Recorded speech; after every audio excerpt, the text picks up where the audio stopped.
Hey, what's up, guys? Welcome back to Culture Binge. This is the Wisecrack podcast where we read emails and talk about them. Not normally, but that's what we're doing this time for our first official Everyone's Here Culture Binge of 2022, the special mailbag edition. I'm your host, Michael Burns, joined as always, but not always as much of an overt presence, by producer Maddy, who's here full force. Maddy, how are you today? I am doing great. I'm really excited to be on. It's honestly great to have you here. We can talk later about your ongoing feud with the Show Me the Meaning Twitter account and break down all of that gossip. And we're also, of course, joined by everyone's favorite person whose initials are HF, Helen Flourish. Yeah, hey everybody. The best HF around. Is there another HF that anyone can think of? A public figure, notable figure, artist, Henry writer, Ford, musician? and he was terrible, right? Okay, so you are the best HF. I am. Yeah. It's like invented cars, cool, rampant anti-Semite, bad. Oh, but Harrison Ford. Ooh, Harrison Ford. Ooh, yeah, that's one that gonna have to fight Harrison Ford for the best HF title. Okay, well, I'll probably win at this point. Just well, saying. we'll want to hear what people's HFs are later. But what we're doing, just to get the year started, is we're going to go through our mailbag. We're going to clear it out. We're going to see what people are thinking, respond to some older emails.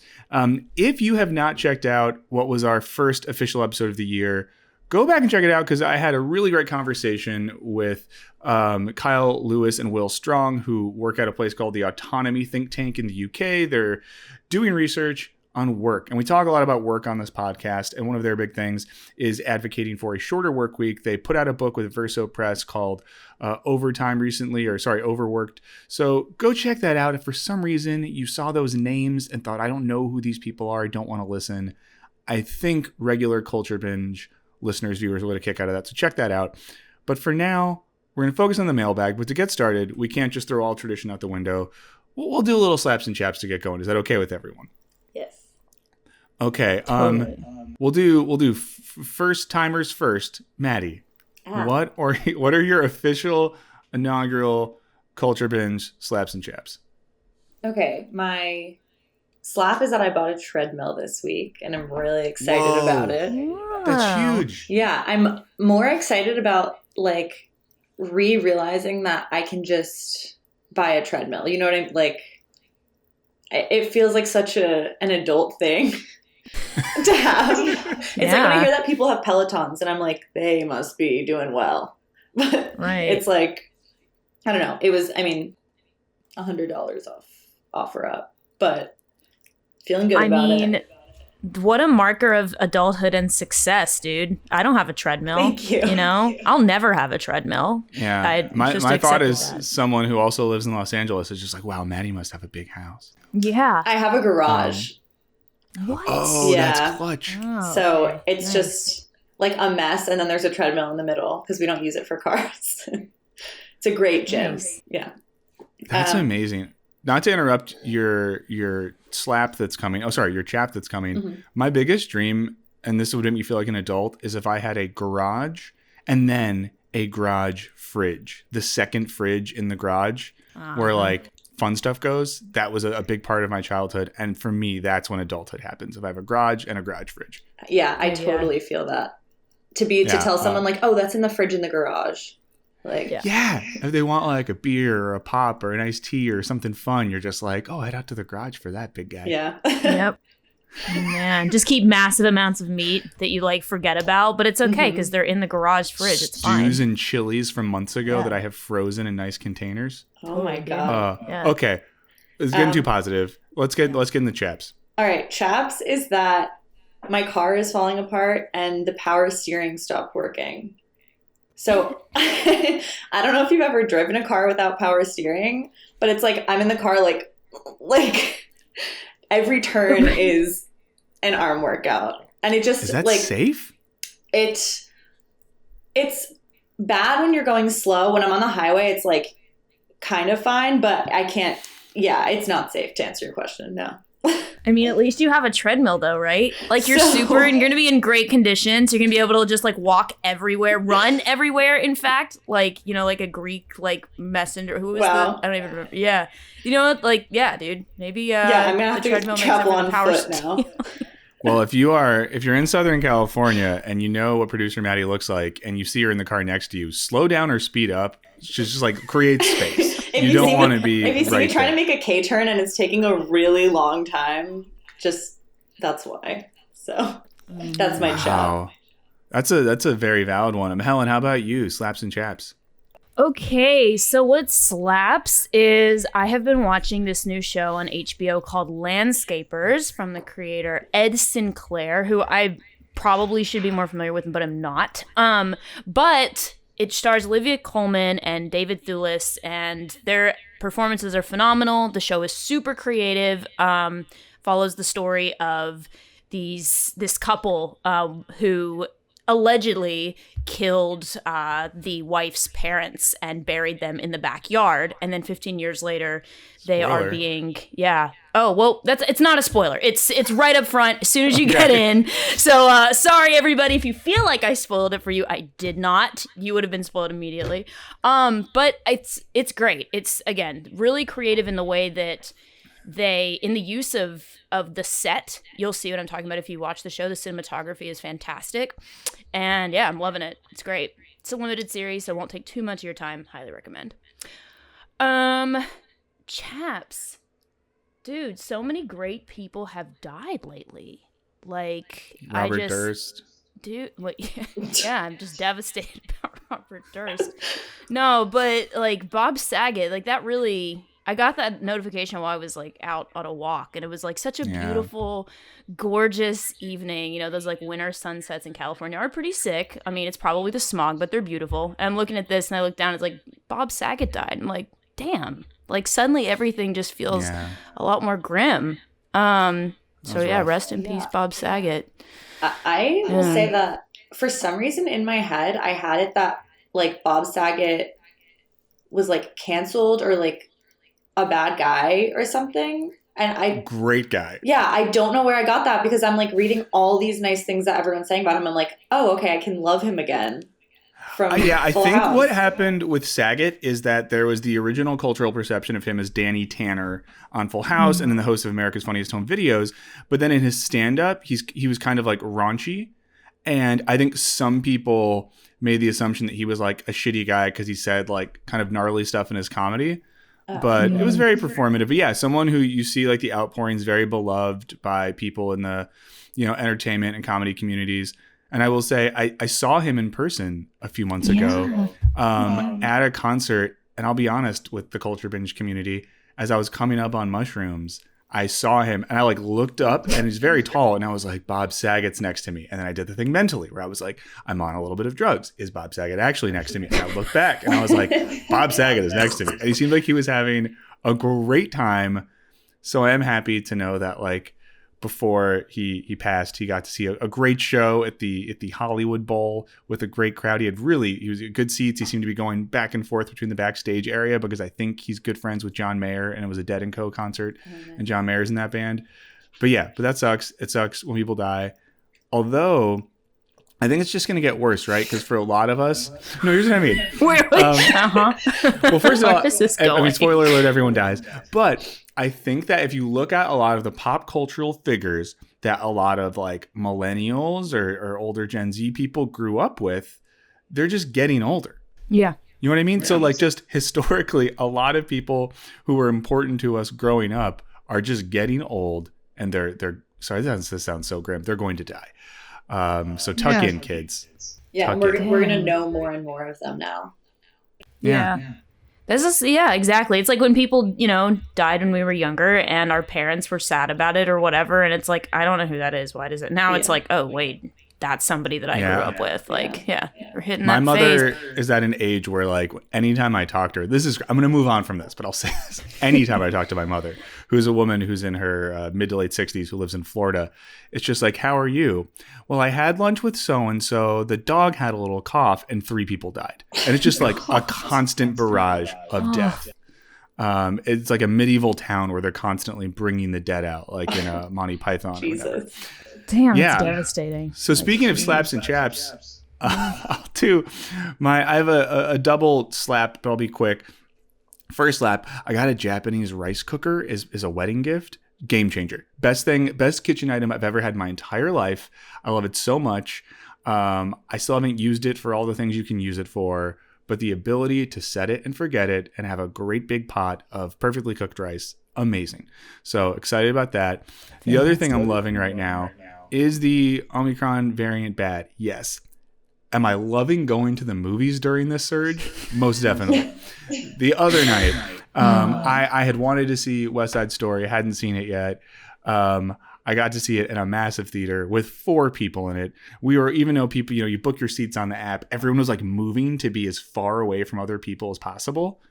It was just a very comfortable experience. So I would say if you live in a place where people are panicky, great time to go see a movie right now, because most people are not going to see movies right now.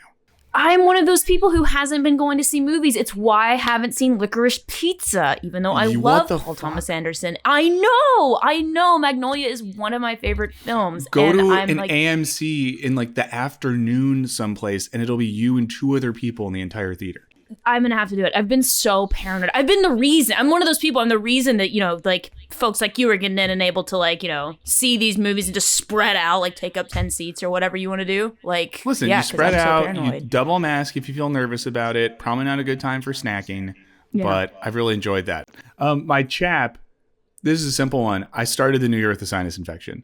I literally had a sneezing attack on January 1st, led to my sinuses getting jammed up. It sucked to have my first week back at work be all congested and out of it and feeling very stupid. Second of all, I had to waste some rapid COVID test, because if you get anything now, everyone thinks you got it, which I guess statistically is reasonable. So I'm annoyed that I wasted some hard to find, rare at-home COVID test just to know that a sinus infection was not COVID, even though I knew that. So that is my chap. Yeah. Dang. Well, Nothing to embellish on that. That's just the shitty thing about, if you get sick at all, you got to get a COVID test. Yeah. So, hot take, don't get sick right now. So let's get into it. We're going to dip into the mailbag. We'll have some fun there. I don't know. We can take turns reading or something, or maybe I'll read them. I don't know. I'll start. So we're just going to go through these. Just a reminder, if you're listening to this and you're like, I wish I could have been heard, you had a chance. So be sure in the future, if you feel like you missed out, follow Wisecrack on social media, and most importantly, follow Culture Binge. Maddy, what's the Culture Binge Twitter account? Very simple, at Culture Binge Pod. Easy. So that's where things like this get announced. And also, constant reminder, if you don't subscribe to the podcast, please do that on your platform of choice. Give it a good review. Means a lot to us. Helps us out. These are the things that will allow Maddy to continue to buy at-home workout gear for the garage. The more subscribers we get, the more the garage becomes a bastion of fitness. So help her out. So let's get into this first email. This is from our friend Tyler. Tyler says, hey, Culture Binge crew. Tyler from Winter Park, Florida here. Shouts to Michael. Winter Park, Florida, lovely area. I went to high school in Winter. Well, I didn't go to school there, but I lived in Winter Springs, Florida, which is the not as cool neighborhood that's right next to Winter Park. Winter Park, much cooler, nicer, good lakes there. I hope y'all are well and good at the moment. I wanted to suggest in the future you discuss more topics a bit more rapidly. This is my favorite podcast, and as much as I hate stan culture, I'll probably always listen no matter what. Thank you, Tyler. We love you. Despite this, whenever I replay old episodes, I somewhat prefer the more chaotic nature the podcast started with, and moving quicker from topic to topic and having more topics discussed. I noticed a drop in which Jared used to start by throwing out like 5 to 6 topics they might talk about, and him, Alec, and Serbia would get through usually at least 4, and now the trend has been more around 2.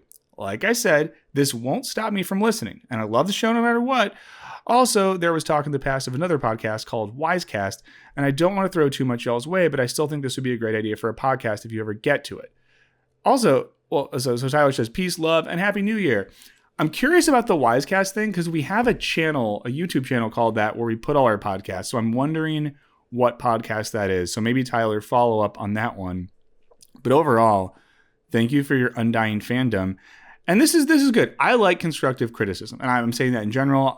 We want feedback. We're currently in a transitionary phase where we're, doing some new stuff with the podcast, getting some new hosts in. So what do we think about Tyler's suggestion here that we're more topic heavy? I think it's tough because I totally get where you're coming from. That's like definitely a fun rhythm. I can see that being a fun rhythm to listen to, and like it's called Culture Binge, so you're like that's really binging what's going on. But then we also get a lot of comments that we're not getting deep enough into topics. I'm just reading them, but that you guys aren't getting deep enough into topics, so it's just like kind of tough to please everyone, and I don't really know what the solution is to that. What do you think? Yeah, that's a really good point. Helen, what do you think about this? I don't know. I mean, I can see room to vary it up, right? Like where you have like a binge episode and then you have one where you go more in depth on things, but maybe people want, there's something that they can expect, right, every time. Also, just want to mention, like, really impressed with number one, the longevity of Tyler's listening, and number two, the level to which he is observing, like the way that things have evolved here. Tyler right rules.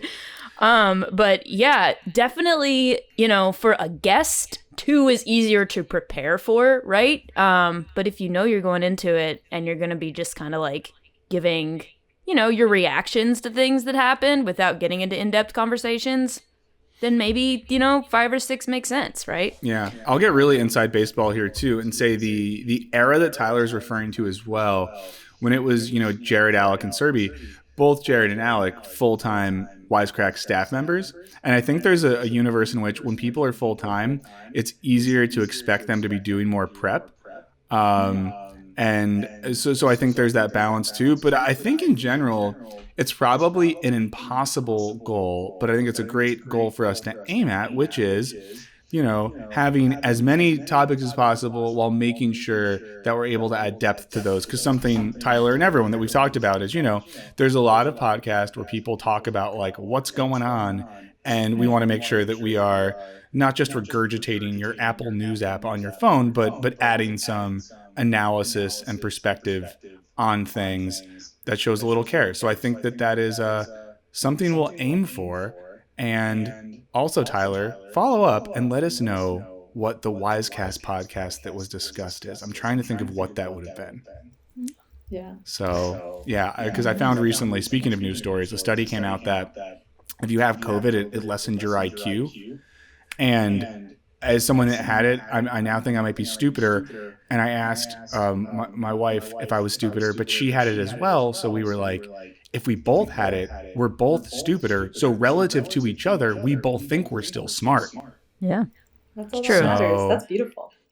It is. Yeah, that's what love is. Any other thoughts for Tyler, or we feel adequately like we've talked about it? I'm just gonna say thank you for saying that so nicely. Also, it's very. We're definitely open to emails like that from other people too. 100%. I hope people know constructive criticism. I say this a lot, and I think it sounds disingenuous sometimes, but I do think of like the people that regularly listen to the podcast, participate, write us, are like a part of it.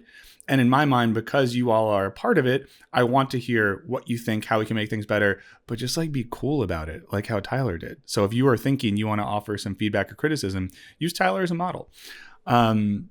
So our next email is from Charlie. Says, "Hi, Culture Binge crew. I'm trying and failing to keep this short. Whatever, it's a mailbag episode. You don't have to worry about keeping it short, Charlie.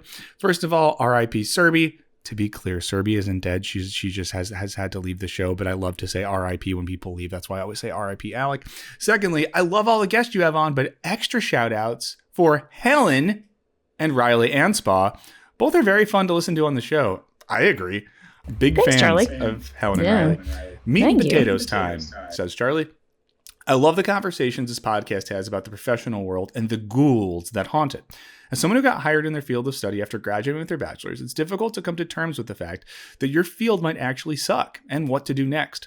My work week ranges from 40 to 60 hours a week, and my record is 108 hours worked in 1 week. Everyone else in my company accepts it as standard, but it's exhausting and insane to me that it's seen as acceptable. It's relieving to hear others talk about how crazy our work culture is and how we can fix it. It seems to me the biggest obstacle to the 4-day work week is ourselves and that very American idea that our time should be spent working.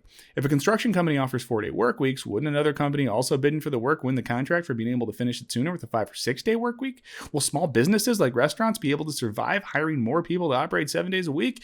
It feels like this would only apply to upper middle class white collar jobs unless there was official legislation declaring a 32-hour work week.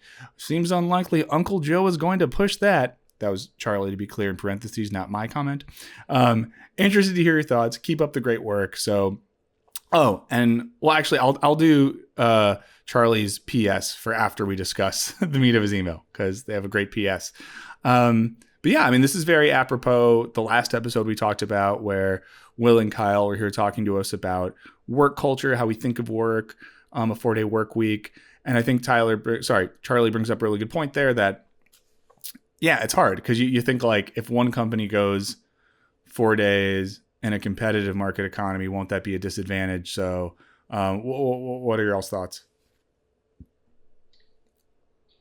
Well, I'm curious. First, I'm very curious as to what sector of the STEM, because I think he says at some point that he works in STEM, what sector does he work in and why people in that field still see this as standard. I didn't get to listen to the last, episode of Culture Binge, but I'd love to hear, what these guys said. I know. Sorry, guys. But it's interesting because I think the idea of clocking in 108 hours in 1 week is at this point, while maybe 5-10 years ago, at least in tech, it would have been seen as something that's like, oh yeah, of course we do that. We just chug Monster and like Soylent or whatever and sleep under the table. Like no longer is that like a thing, right? Like even the people that I know who had that mentality are now like, yeah, I work 3 days. Like I don't work. What are you talking about? And it's a very different like mindset, right?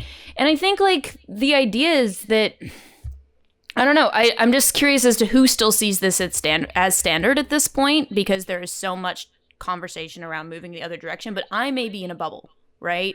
Like I may be in a bubble. I think you might be, and by that I mean I think I'm in that bubble as well. Yeah. But yeah, I mean I do think it's still very common for people to see working hard and working long as a moral virtue.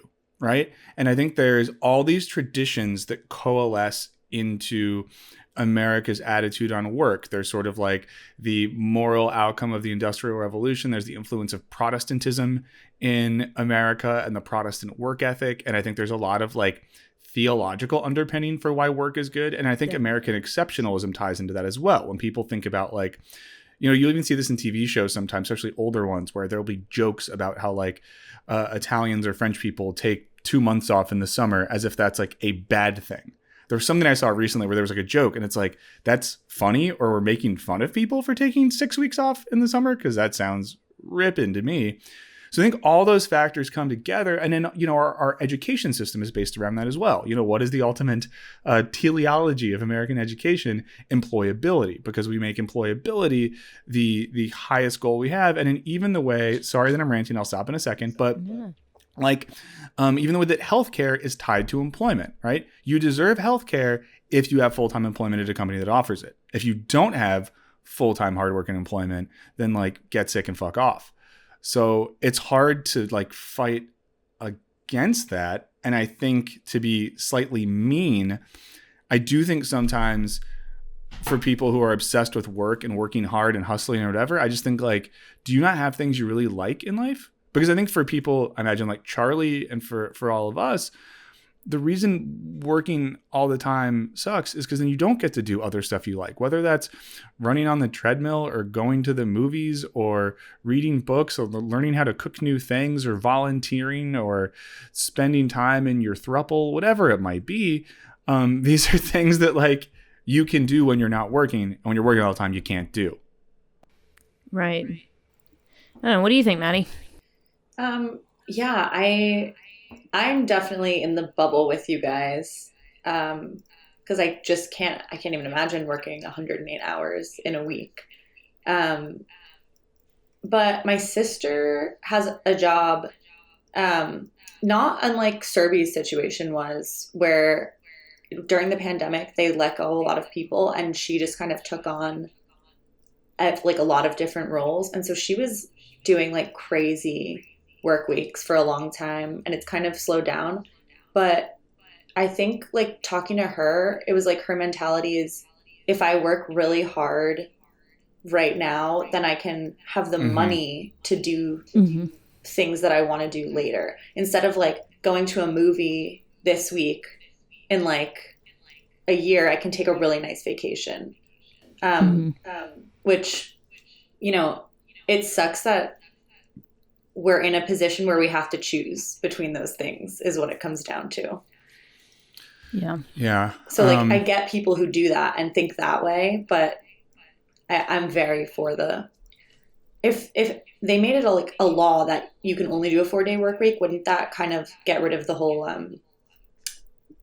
business competition thing? I mean, is that a thing they can do? It just wouldn't be enforceable. Yeah, that's the challenge, right? Although, but like they're doing this, like Finland's cool prime minister, the young woman who people made fun of for like clubbing till 4, but that rips, is working outside. This is something we'll probably talk about in a future Culture Binge episode, because it's really interesting what's happening over there. Her, so yeah, yeah, she's the best. I know, it's when people like make fun of that. It's like, what? So you have like a cool, young, good-looking prime minister who has fun and wants people to work 4 days a week. Like, I don't see the problem. I mean, that's the ideal work-life balance. Yeah. But 2 quick anecdotes about old people for this topic. One is that recently, in the last year, I had a conversation with an older relative who I love and adore, to be clear. And this is a person who works with a lot of younger people. And they were kind of lamenting, you know, that they had emailed one of their employees to get some task done over the weekend, and the employee emailed back and was like, "I'm really sorry, but I've already worked 40 hours this week, so I'm not going to be able to do that." And the relative to me was like, "Isn't that shocking?" And I kind of said to them, "Well, no, I think that's a good thing that they did, because they were drawing a clear boundary between work expectations." And this older relative, who's like a cool, progressive, smart person, was kind of shocked by that mindset. So I think that it's just an example of that. The other thing related to like thinking about what Maddy said with her sister, I always remember a conversation I had with my dad, who is someone who like worked a shit ton, and I think had the mindset of like, you work a lot to make money so you can relax later. I had like a bummer conversation with him once when he was older, where he told me that, you know, he looked back and thought like, what was it all for? All this time of like working to make more money, to buy more shit. But at the end of the day, like, wouldn't you rather have spent time with your family or did all this sort of stuff? And it'd be really grim. My dad passed away like a year or 2 after he retired. So it's that sort of thing where you could spend your whole life busting ass, working all the time for some future that isn't guaranteed. That isn't to say like quit your job and live in your car because you might die. But like, I do think that we sometimes forget that, like, I don't know, not to get too whatever, but the future is not guaranteed. And now is the time to figure out how to live your life in a way that's integrated with the ability to pay your bills and stuff. But you sometimes have conversations with older folks and you see that regret in their eyes.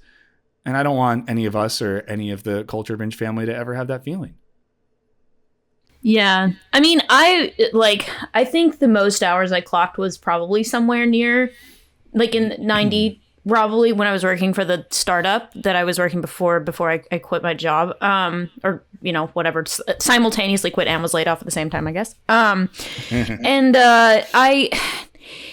I like, even then, some of my, you know, coworkers who had families who did, I will say, have the luxury of having, they had a certain point in their life where they worked that many hours, but then, you know, they'd made enough money that they would be okay if they didn't have a job kind of level. They were very much, even though they were, you know, a bit older, were of the mentality that, like, you know, our family comes first. We can prioritize that kind of thing. We're not going to, you know, work ourselves to death. We're just going to, you know, we're going to put in a lot of effort, but we're not going to be working constantly. Right. I mean, we've talked about this before, where like that mentality is, to be able to do that is a luxury. And I think like some of the questions that that Charlie poses here about, like, for example, about, or talks about how this just applies to white collar workers. Like, I think that's interesting. Like, the idea of, like, I'm speaking from the standpoint of a white collar person, right? Like, and always have been up to this point, with the exception of a few retail jobs and that kind of thing, I guess. But even then, but I am wondering how this would work, like he asked, for smaller businesses, for businesses where, like, let's say if we did move to a 4-day work week, rather, what would that be like? I guess, what do you guys think? Like, how would that affect? Well, let's say it quickly, but I do want to keep it moving because we have a lot of other emails to get to. No. But yeah, Maddy, if you have thoughts on this, feel free. Oh, I think, he offers a really good, like, doing it by hours and not by days actually would, I guess, solve that. But then, like you guys were saying, is that really enforceable? It's a lot of changes that would take. There are changes that would have to be not only political but cultural and philosophical, and that people would have to fundamentally change their ideas on what work is. So that's the hard thing. It's like a cultural shift. Truly can't imagine being in the mindset of, like, not wanting that. Like, even at the top of these companies, there's still people, like, don't they want to work less and be with their families? I just don't. It's so hard for me to understand. Yeah. It's a real brain disease. And I don't blame people for having it because it's hammered in by our culture, but it's a brain disease. Just a couple other things. Charlie then has a whole PS section. I'll get to this really quick. If Culture Binge, the crew were MLB teams, I love this. Helen would be the Minnesota Twins. Love the Twins. Great ballpark. Good fan base. Raymond will be the Giants. Another great ballpark right along the water. Michael will be the Chicago Cubs. I don't know if Charlie knows this. I'm a diehard, lifelong Cubs fan, so that's great because these are the best teams and you're the best podcast host. Also, F the MLB for the lockout. For those who aren't sports fans, there's contract negotiations between the players and the owners, and it means the league is in peril. PSS would love to hear, and I'm going to say this is a rule, Helen. I'm going to pose this to you. You have 30, you can be as quick as possible with this one. PSS, would love to hear from Helen about transitioning out of STEM industries into a completely new industry. The clock is ticking, Helen. Give your quick response to this. Yes, I will go very quickly. Okay, so I worked a lot of hours. I saved up money. I lived way below my means. And I always kept a foot in the door of the industry I really wanted to be in. So even when I was working a lot at my old job, I was still doing stuff with Wisecrack. Thank you to Wisecrack for being flexible enough to keep working with me, as well as doing other writing projects, acting gigs, whatever, while I was working. I worked a lot. But now I get to focus on the things that I really enjoy focusing on. Will I go back to another job that's, where I'm employed and working for the man? I don't know. I hope not, but maybe. But yeah, that was kind of how I managed to do it. It took some savings, sacrificing in terms of spending money, and then, always keeping a foot in the door of where I wanted to be, like I said. Amazing. Props to your concision. And just the last part of Charlie's email is just following up. This is a separate email to my previous email to say Michael Burns has been changed to my least favorite team, the New York Yankees. This one hurt bad. Due to his freezing cold take on Haim. Have you listened to Haim's most recent album? It's good. Context really quick. I randomly decided to tweet that Alana Haim is so good in Licorice Pizza that for a few weeks I almost convinced myself that Haim is a good band. I love that movie. I love her performance in it. They're fine. And the recent album has some good stuff. I was being a brat. So I'm sorry, Charlie. That was a bratty thing of me to say. I will say I listened to Haim's new album because of this, and I really liked it. So thank you, Charlie. There you go. Yeah, I should listen to it again. But it's just I like Licorice Pizza and I like her performance so much that when Haim announced like a tour, my brain was like, I should get tickets. And I was like, wait, I don't even like them. What am I doing? She's not going to like do lines from the movie at the show. Okay, so we have this next one. Does this come from Twitter? Yeah, this is from Twitter. This is from Twitter. This is from @MitchellJames53. New Euphoria season just started up in HBO, a show that's been called tragedy porn. Every single character has a horrifically tragic background and no one ever has anything good happen to them. Culturally, why do we love watching a train wreck? Cathartic? Interesting, too, because there's a piece in the most recent New Yorker about the trauma narrative and how too much art is relying on trauma and stuff. But what do we think, everyone? Why do we like watching train wrecks? I feel like I can't answer this because I am constantly asking this question. I really can't watch shows like this.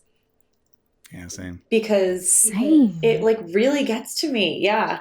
And I just don't understand like why people want to watch week after week and just feel horrible after and like so sad for these characters. And I even feel like in comedy now, there can't be comedy that's just like straight up comedy. And maybe I'm totally forgetting things. But yeah, like even like Ted Lasso has started to get like so dark. And that's not what this person is talking about. But I don't know. Yeah, I just am constantly asking myself, like, why are we in this day and age turning to things that are so dark, especially when like the world is so dark. Maybe yeah, it is I mean, this is cathartic. it's probably a bad crew to answer that. I think Raymond would probably be good at getting to the heart of this one because he likes dark stuff. But I too like don't like super dark things. My favorite comedy of 2021 was Barb and Star Go to Vista Del Mar because it was goofy and absurd and weird and not about like trauma or anything dark. Yeah. I don't know. I guess like catharsis could be a part of it. And then sometimes, this is maybe a negative take, I think sometimes, especially like a millennial Gen Z audience who've lived pretty boring lives where we just like are on the internet all the time and don't do anything. We just like go to Chipotle and Starbucks and the grocery store and our computers. We're just like, ooh, dark, edgy things because that's what I think my life is like inside my head, even though it's not. So part of me thinks that maybe a show like Euphoria, people imagine that like that's what they were like or who they were when they were younger or something like that. Maybe a weird type of fantasy about being cool or edgy. But I don't know. Helen, do you have any thoughts on this? I don't know. Like, I feel like Euphoria is a lot darker than the shows that I like that were popular when I was in high school, like the teen shows that are popular, like Gossip Girl, for example. You know, I feel like it's a very different kind of mentality now, and I wonder if it's just what creators are creating, and they're doing it understanding that there's an appetite for this kind of content. But I think that a lot of creators and writers are putting their own existential dread and just like their own experience of a dark world into their material. I mean, I prefer by far watching comedy, but I wonder if I would prefer writing like a dark drama just to get my own, like I said, like existential angst out. I don't know. Yeah. But yeah. Also the economic question too of just like what gets made at different times. And I think we're in an era where people want to make dark, edgy shit because it's perceived as being like prestige or whatever. So True. Part of it's probably as simple as that. But yeah, we'll get someone with a dark soul on and have them re-answer that question sometime. This next one, it says is this who it's from? The Dialectica con Arturo Dupont? This was a comment under a video. So that was cool. his YouTube channel or their YouTube awesome. channel. Oh, check out their YouTube channel. I'll be quick with this one. It just, Michael, could you please talk more about your Licorice Pizza screening and the subsequent Paul Thomas Anderson Q&A in the next episode? We do have a full Show Me the Meaning where Raymond and myself talked about Licorice Pizza.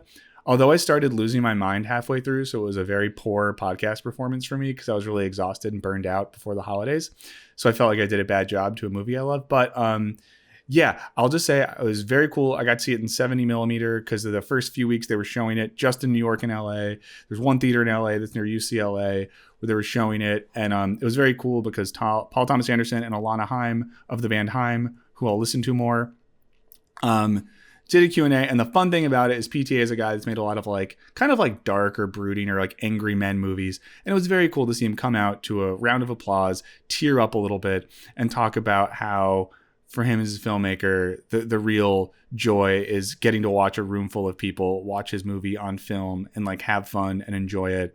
And it was just very nice. It was a nice moment. And then watching him and Alana Haim talk about the making of that film, it sounds like a movie that was made with a lot of joy and community and fun around it. And I think that's why it plays well. To be clear, not even my favorite movie of 2021, but the most fun movie of 2021 in my mind. But yes, but listen to Show Me the Meaning if you want to hear more about that.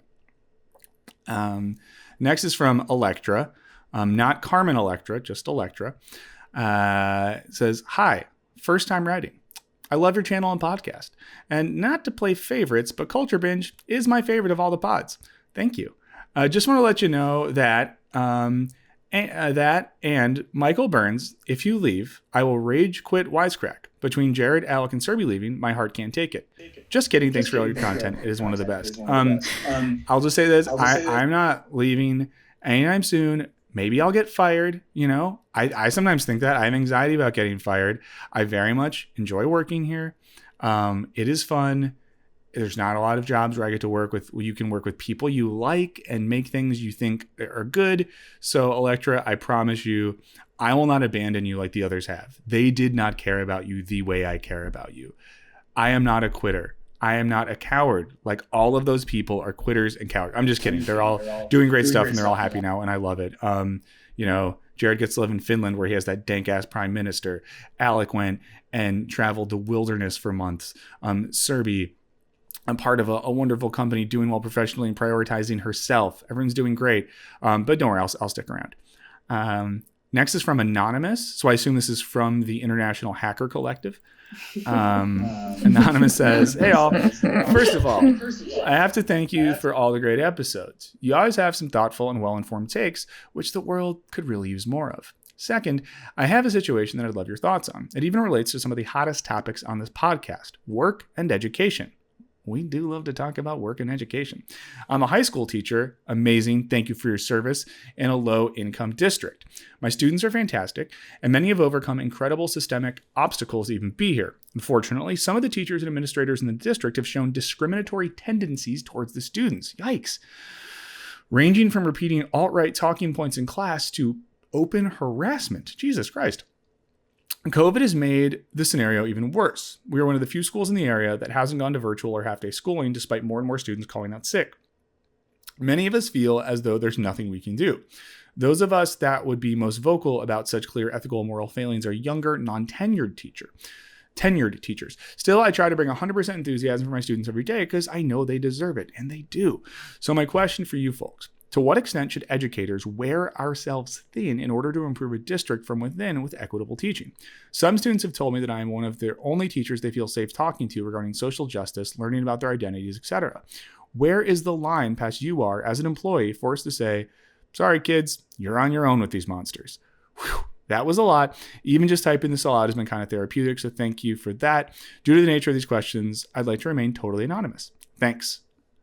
I mean, first of all, just say like, Anonymous, you sound like an awesome person, a great teacher, the type of teacher that any student would be very lucky to have. And that sounds like a rough scenario. And I imagine anything we're saying, just to note, none of us are actively public school educators. So we're kind of playing Monday morning quarterback. So just to say that right off the rip. So yeah. Thoughts for Anonymous here. Well, this one's really tough. Like, because you're like, my first instinct is to be like, you take on as much as you can as a teacher, but ultimately you're not a therapist, right? And I know a lot of teachers have to play that role now.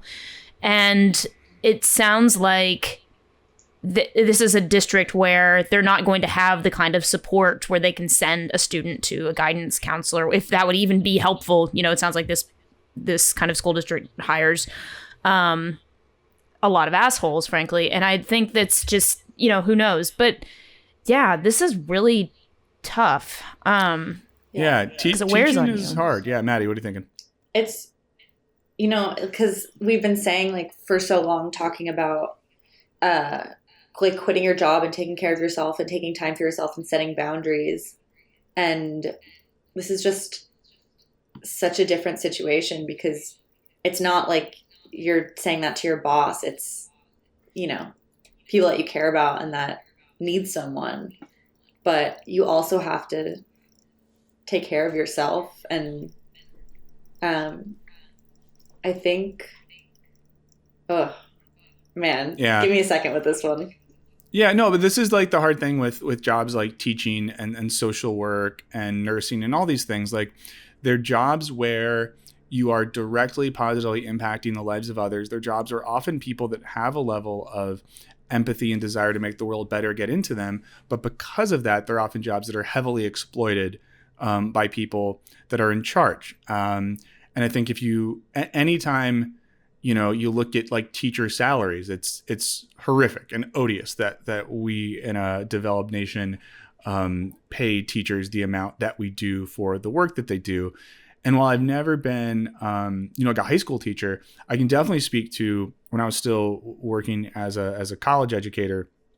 Like, there's times where, especially when you're not being paid well and you're not full time, that like students are coming to you with things that are like very real. And you're watching them go through stuff, and you want to take your time to help them. But I've had situations before where like I took time to try to help students, but then felt like when I was burned out, I wasn't there for them in the way I wanted to be, and felt conflicted about, like, in one sense, I want to be there for you because you rule and you're going through shit. In another sense, I'm barely being paid enough to like cover my bills right now. So at the end of a working week, I do kind of just need some time for myself to recover. And it's just rough. And like, I think this is one of those things, there's not an easy solution, right? Because the solution for this is a world where teachers get paid a lot more, where school districts are able to put more money into having like social workers and therapists on campus. And to get back to what we said earlier about like the sort of American values, we value education in theory for the sake of preparing people for the workplace. We do not, as a society, value the educators who offer those services. We see this right now with like people getting pissed at things like the Chicago Teachers Union wanting to not do in-person teaching when cases of COVID are up, and people will throw teachers under the bus before they throw like employers or government officials or whoever under the bus. And I think, to be grim for a second, I mean, this is why if you look at the turnover rate for teaching, especially in low-income districts, it's really high, because we create a system where people that want to make the world better and help lives go into jobs and get burned out because of how few resources they have. So it's basically up to people with massive amounts of resilience and empathy on their own to keep in that system. So I don't know. I just feel for Anonymous here, and don't really see an easy solution. And when they say, what is the line where you as an employer are forced to say, sorry, kids, you're on your own with these monsters? The only thing I can think to do, and I don't know what this is like in college, but I know, in high school, when I was a college teacher, there was times where I would say to students, hey, I would like to help with X, Y, or Z. I'm currently employed as a visiting professor or an adjunct professor, which means I only get paid for my in-classroom hours, and I have to work other jobs or do whatever. So I want to help, or I want to do this, but the university isn't giving me those resources or whatever it might be. And I think there is a way to communicate as much as possible, like, hey guys, I'm here for you. I love you. But like, things are rough. The school board is not taking care of us. The administration is saying X, Y, or Z. Maybe there's ways to communicate that won't get you fired, but I don't know. Or even maybe if you can, like, if there's like one or two even other younger teachers that you were saying have the same mindset as you, I think talking with them and maybe figuring out, like, I'm sure they're all feeling that way, and maybe you guys can figure something out together that would like help each of you, not burn out like that. Mm-hmm. Like that. Yeah. Just like always talking to people, I think, or having someone else, And then I don't know like where you are, where you're teaching. And this is once again, Monday morning quarterback stuff. Hopefully you have a teachers union that can be a resource. I know in many parts of the country, there are teachers unions that are strong and seem to be on the side of educators and students. So hopefully that can be a resource to you. If not, maybe there's other teachers unions in your area you could even reach out to for resources. But once again, none of us are public educators working in low-income districts or at all. So we're just throwing shit at the wall trying to help. So also, this is tough. Just, I hope you know that you are making a difference, because even like I still remember my favorite teachers from high school and the impact that they made on me. And so like, just if that helps at all to know that what you're doing is not for nothing, even though you might not feel appreciated as much as you should be, like you're helping these high schoolers, Yeah. I mean, I don't remember anything about big chunks of my childhood. Sometimes it's concerning, and I wonder if my parents were drugging me. But there's conversations with whether it's like teachers, coaches, guidance counselors that I remember from throughout the years, and that stuff sticks out. And to be clear, you shouldn't get paid in good vibes. You should get paid in money and good benefits. Of course. But no, I know that you mean that. But yeah, just to say to Anonymous, like, everything Maddy says is true. These kids love you. You're making a massive impact. And hopefully one day you're taken care of in the way you should be.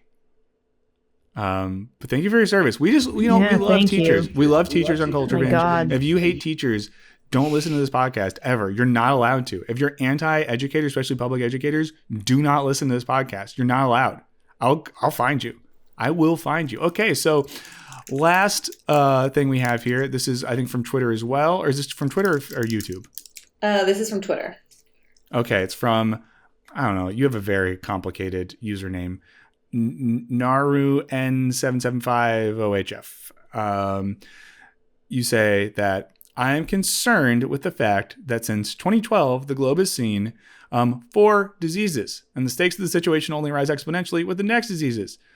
You don't think that this is the 4th dark age? What does for you? This is heavy. So I think the main gist here is like we've had a lot of large scale pandemics, right? We've had, what are the things? Obviously, we've had COVID, swine flu. We had the first SARS. Ebola. Yeah. SARS, Ebola, Justin Bieber.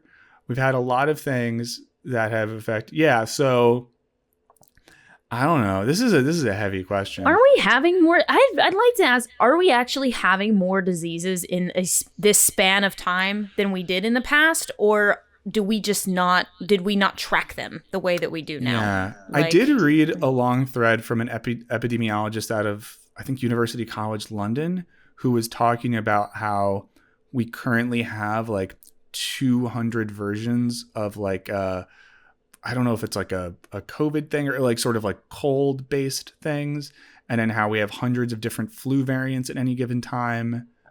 So, and once again, none of us are teachers, none of us are epidemiologists.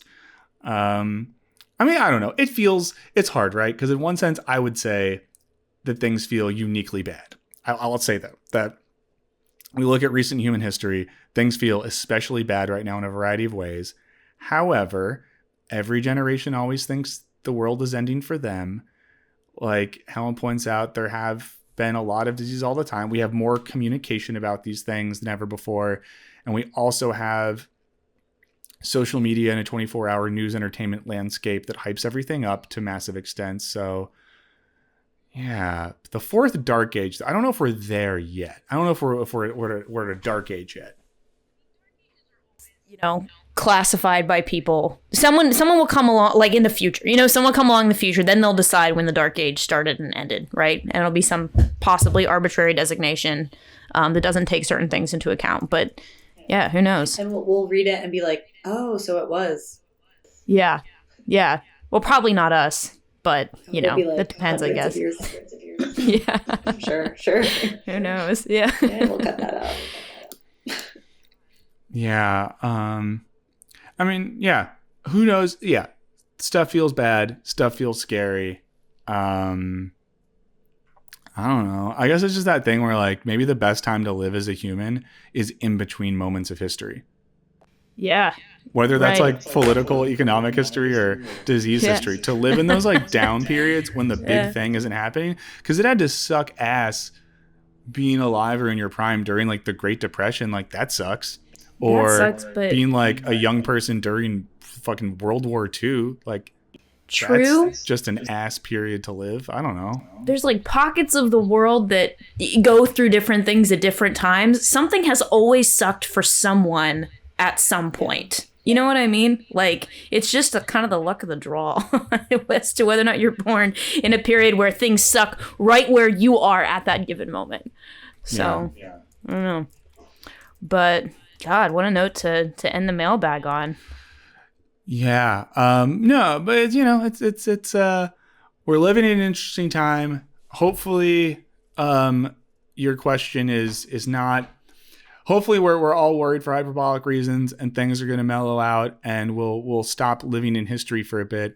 But I just think it is interesting to think in general about historical moments versus non-historical moments and times where like stuff is happening. It feels exciting. It's kind of, it almost reminds me of the question about like euphoria. Why do people like to watch these shows where everything's bad? In a sense too, it's almost like, why do we sometimes as a society collectively get off on bad stuff happening and kind of seem like I think this has happened to a lot of us in the past couple of years. People being like, did you hear how bad it is? Did you hear about this case here? There's a variant. It's like COVID and herpes mixed up, and it's cove herpes, and you could get it, and it's so bad. And blah, blah, all this stuff that people almost want to imagine it's the end of the world. And this is another very religious thing. And like the history of religions, people have been obsessed with like apocalyptic moments. Like God is coming back now. The reckoning is now. The world's going to end now.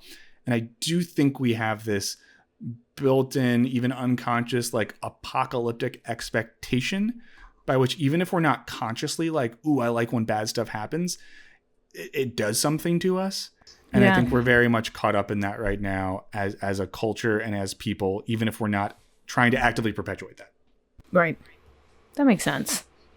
Everybody wants the apocalypse at some point. Why not? What else are you going to do? At least have a little apocalypse. It's fun. Yeah. Just a little bit. So, yeah. Thank you so much to everyone who wrote in today.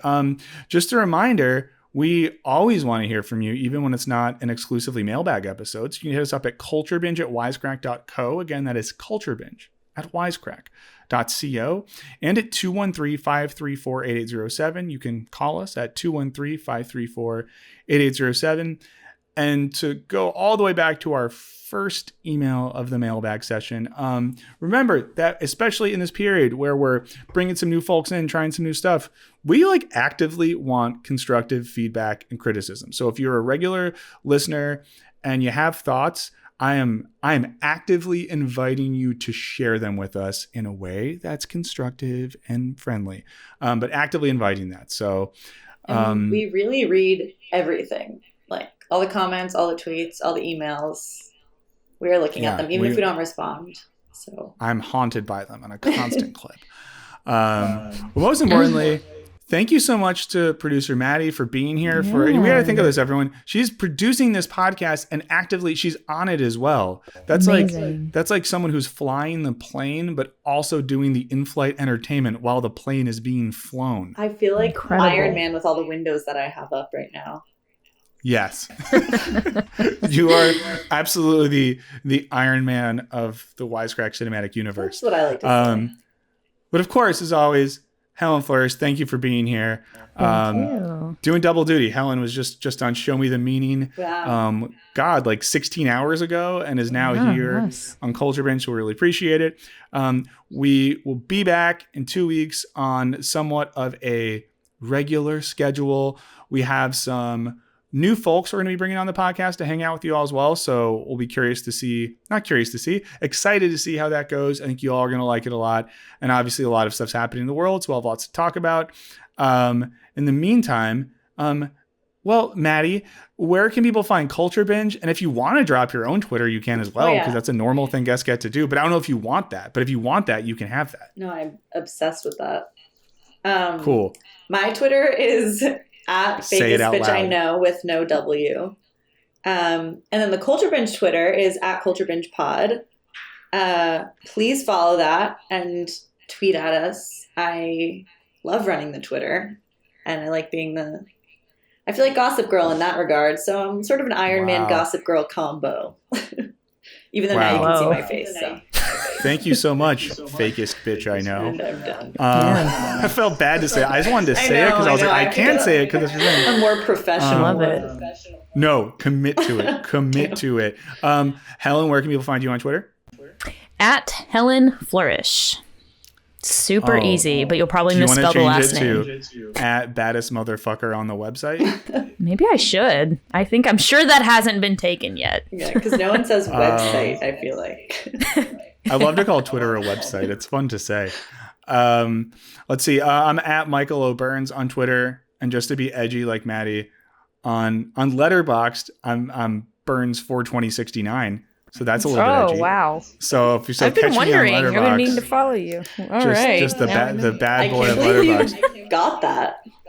Yeah. I'm actually shocked. Yeah. I try to get it on a lot of stuff, but one thing that I do by mistake sometimes is on like banks or like healthcare things, you have to make a username.